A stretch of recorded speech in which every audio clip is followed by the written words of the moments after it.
Tabletop games are meant to be played with friends. Well, a lot of them are. But even the ones with solo play are usually better with friends. So why then make them into a video game? Digital board games can best be described by the Marxist philosophy of alienation.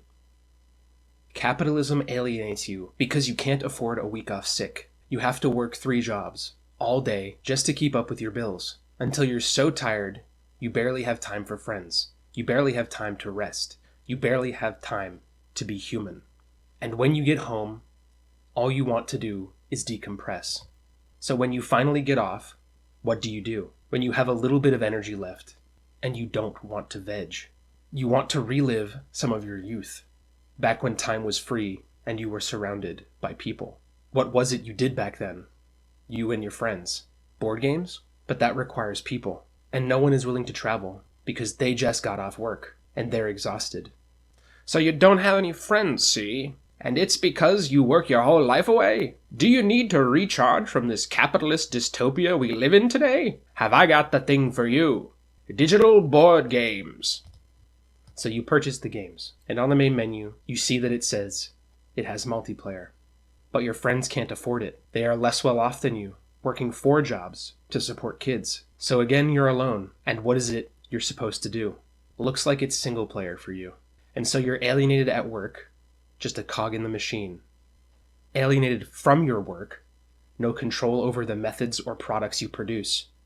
Alienated from the product you make because you can't afford it.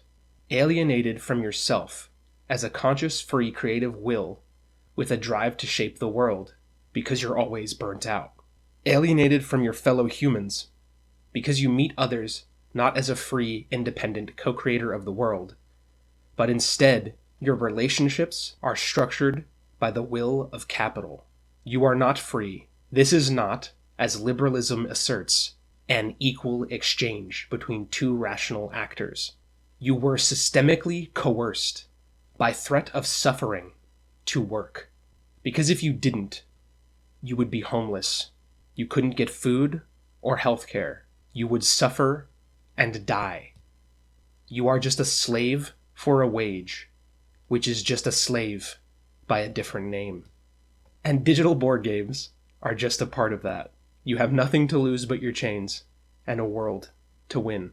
Thanks for watching Leftbox 360. We hope you have a wonderful day and a happy holiday season.